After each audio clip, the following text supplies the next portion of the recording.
What's up, guys? Welcome to Daily Dose of Reddit. This is your host, Zach, and today's subreddit is r/entitled parents. This story is called, "No, I won't give your 4-year-old daughter a rabbit for free." First, a bit of information so this makes more sense. I breed rabbits. I raise a few different breeds primarily for my dinner table, but also for showing and supporting other breeders and 4-H or FFA kids needing project livestock. I rarely sell pets and never advertise them as pets. On the rare occasion I get a pet inquiry, I'll sell only a rabbit that's suitable for petdom, friendly, not aggressive, and most importantly, if the inquirer seems like they've researched rabbit ownership and agrees to return the rabbit if for some reason they have to rehome it. I never sell rabbits for holidays or birthdays. I am picky with pet homes, as the life of a pet rabbit can go one of two ways. They're loved and kept for the entirety of their lives, or they're bounced around from home to home when the novelty wears off, and eventually end up in a shelter or as a bait animal, or as someone's dinner. Okay, on to the story. Here's the cast. Entitled mother.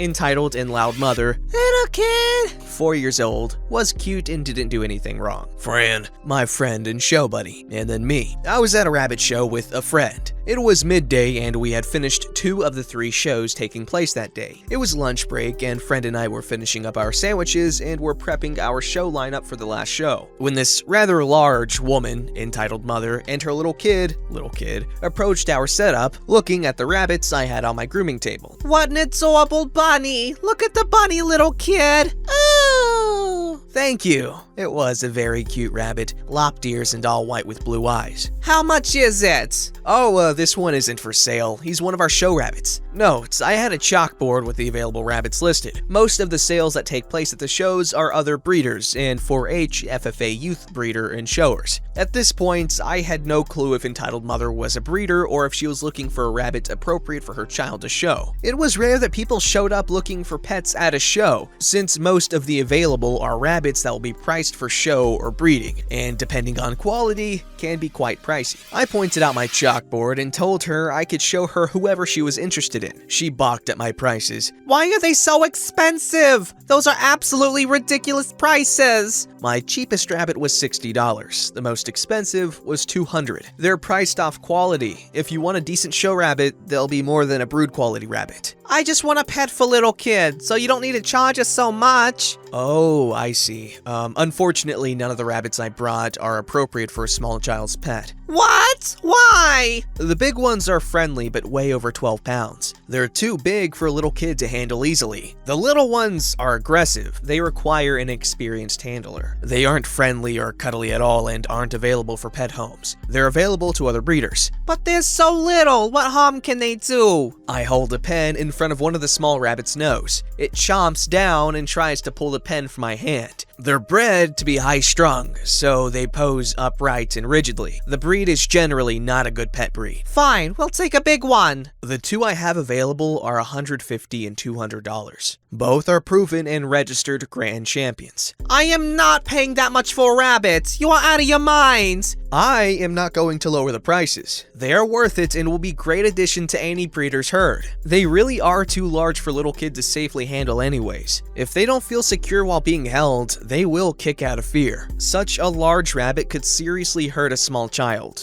There might be other exhibitors selling rabbits more appropriate for your daughter and at a pet price. At that moment, one of my breeds was called over the megaphone. Lunch break was over. I scooped up the rabbit off the grooming table and started to move towards the show tables. "Excuse me, I need to put my rabbits up. The judging is starting up." Entitled mother ignores me. "I don't understand why there's so much. You should just give little kid a rabbit because she'll love it and give it a good home." Little kid was looking at the rabbits in transport cages, clearly enthralled by all of them. She seemed particularly interested in the small, high-strung ones. She was being good though, not touching and not whining to hold any of them. "I won't give away any of my rabbits. Excuse me." "I'm trying to do business with you. You're gonna brush off a paying customer? That's incredibly rude. I can see why no one has bought any of your rabbits. You're being a selfish bench." "Listen, lady, this is a rabbit show, not a pet store. I'm an exhibitor, not an employee. I don't have to sell anything to you. I didn't have to explain to you why none of my rabbits would be a good match for you, and I most certainly don't have to lower any of my prices for someone claiming they're not worth it because they aren't educated enough to know a purebred from a mutt." Go look on Craigslist if you want a $20 rabbit. You won't find that here. I do not deserve to be called names because you think you're entitled to other people's time and property. Now, I need to get my rabbits up. Get out of my way. She muttered some insult, which I didn't clearly hear, but I ignored her. I spent the next 15 minutes or so taking the rabbits to the table and watching the judging. All of a sudden, I hear a blood-curdling scream coming from the direction of my staging area. I look over to see entitled mother flailing about with a tiny rabbit latched onto the squishy part of her fat hand, between the pointer finger and the thumb. She's screaming bloody murder, understandably, as rabbit bites hurt, and pulling the rabbit from the hind end. My friend is trying to grab the rabbit and not having any luck since entitled mother is flailing about like a fish. I'm pissed. I'm also mean when I'm angry, and I'm seeing red. We have clip-on notices on the transport cages that clearly say, "Do not touch" and "I bite." This moron went into my cages while I wasn't looking and tried to remove one of my rabbits. I was ready to punch this sow of a woman. I run to her, grab her by the wrist, and scream at her to hold still, otherwise she'll never get the rabbit off. She's obviously in pain, little kid is crying from the commotion, and friend is looking pale and wide-eyed at the whole ordeal. The rabbit is breathing hard, bleeding from his rear feet and not letting go. I do the only thing I can think of and shove my pen into the side of his mouth, pushing against her hand to pry him off. She screams and tries to jerk away, which makes me snarl, a very angry, "Hold the frick still! You're hurting me!" "Do you want him off or not? I'm trying to help you. I told you they were aggressive! You did not have permission to touch any of my rabbits!"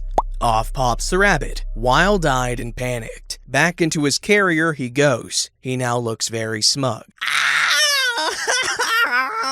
She's bleeding everywhere. "I'm going to sue you! Your rabbit attacked me!" "I told your stupid asterisk that they were aggressive! You had no right to touch any of my rabbits! There's a sign on his cage that says he bites! Can you not read?" Friend is on the phone with the police. "Yes, I'd like to report an attempted theft and need someone here ASAP." "Yes, get the cops here. Your rabbit assaulted me. You brought a rabid rabbit to a place where there are children. It could have maimed my child." "Only if she had broken into my cages like you did. What kind of example are you setting for your kid?" "Frick you!" At this point, the show secretary leads entitled mother and little kid off for some first aid, and I check over my rabbit. The stupid cow had thrashed him about so hard that all 4 toenails on both hind feet had broken off and were bleeding. According to friend, the entitled mother refused to leave after I took my rabbits up to be judged, and had been grilling friend about the rabbits and the prices. When another of our breeds was called up, friend had started to bring those rabbits up. In about 20 seconds of being unobserved by one of us, entitled mother had thought it would be a good idea to steal one of the small rabbits. Our neighbor had watched her open my cage and grab the rabbit. Fortunately, she picked one of the meanest ones we have, and being an uneducated fool, picked him up by grabbing him by the chest and back, right in biting range. The cops showed up and took our statements, and then her statement. I showed them the bloody back feet of my rabbit and informed them I wanted to press charges for damaged property. Since rabbits qualify as livestock in my state, damage of property was all I could press for. Animal control was also called, and she was cited and charged with animal endangerment. Unfortunately, the wounded rabbit's toenails grew in white, so he can no longer be shown and his value dropped. She ended up paying me the full cost of the rabbit and has a ban from all rabbit shows with the club that put that particular show on. She undoubtedly has a nasty scar to show off as well. I guess there's not much to be said here that you guys don't already know,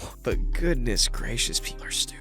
This story's called Switch Seats with Me. I used to fly a lot for work, living out of a suitcase 35 or so weeks a year. It was exhausting, but I met a ton of great people.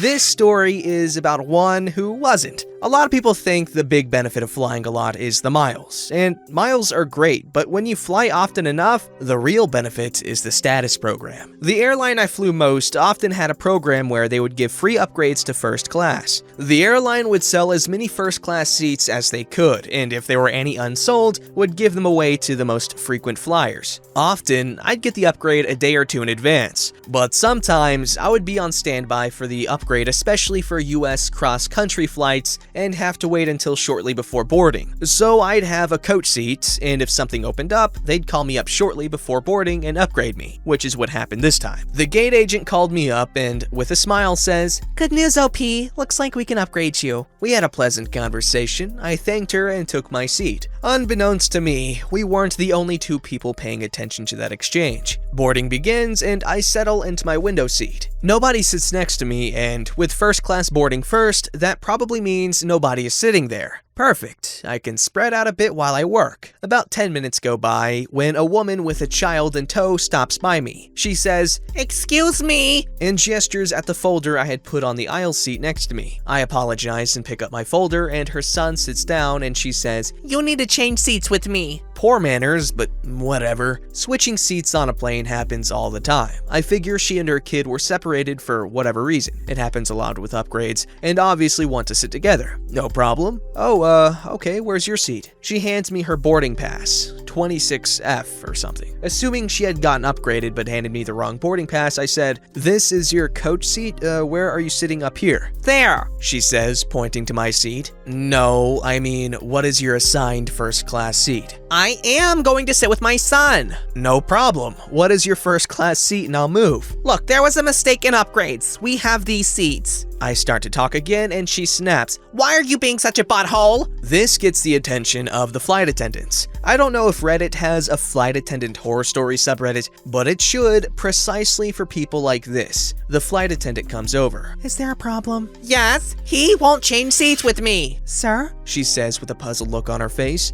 "I will, but I'd rather not sit in 26F after I've already been upgraded." "Okay, can I see everyone's boarding passes?" Mine reads 5A, hers 26F, her son's 26E. "Ma'am, you and your son are in row 26. This is a long flight and we've been up for 2 hours already. You guys give away these seats, you should give them to us. Those seats aren't big enough for normal people." I resisted the urge to ask what basis she has for considering herself normal, and noticed that a line had formed in the aisle because nobody could squeeze by her and get to their seats. "Ma'am, I'm sorry, but you'll need to sit in your assigned seats." "No, we want an upgrade. I fly with you every year." "And we appreciate your loyalty, ma'am, but we're boarding and we need everyone to take their assigned seats." At this point, some folks in the aisle began complaining and telling her to take her seat. "Look at him and how he's dressed." I was in jeans and a sweatshirt, my usual travel attire. "He doesn't belong here." Just then a voice from the aisle shouted, "You don't either, lady! Take your seat!" The flight attendant fought a smile, while I just bursted out laughing, which only enraged entitled parent further. Somewhere during this, the other flight attendant called into the flight deck, and a flight deck officer emerged, squeezing by the passengers. "We want our free upgrades." Flight deck officer asks flight attendant, "What seems to be the problem?" "He won't switch seats with me." "This passenger and her son won't sit in their assigned seats, 26E and 26F. "Ma'am, you need to take your seats." Entitled parent, now louder than ever. "No, we want our free upgrade." "Ma'am, if you want to reach destination, you need to be in your seats right now, because interfering with the flight crew means the police get involved and nobody wants that, do they?" She yanks her son out of the seat and storms back, to applause from the rest of the passengers. The guy sitting on the other side of the aisle turns to flight attendant and flight deck officer and says, "Whatever they pay you guys, it isn't enough." The rest of the flight was quiet and uneventful. While I was off the plane long before her, we crossed paths at baggage claim. She called me a butthole under her breath, and in one of my less than proud moments, I turned to her kid and said, "Don't be like mommy." Edit. The kid was quiet throughout the scene, and I didn't see his reaction to this because my focus was almost exclusively on the crazy lady. He was probably 6 or 7. Mom didn't use him as an excuse to board early, so he couldn't have been too young. Oh my gosh, people like that are so gross. Like, ugh, poor people. I'm kidding, guys. Don't forget to like, subscribe, and hit that bell to never miss an episode.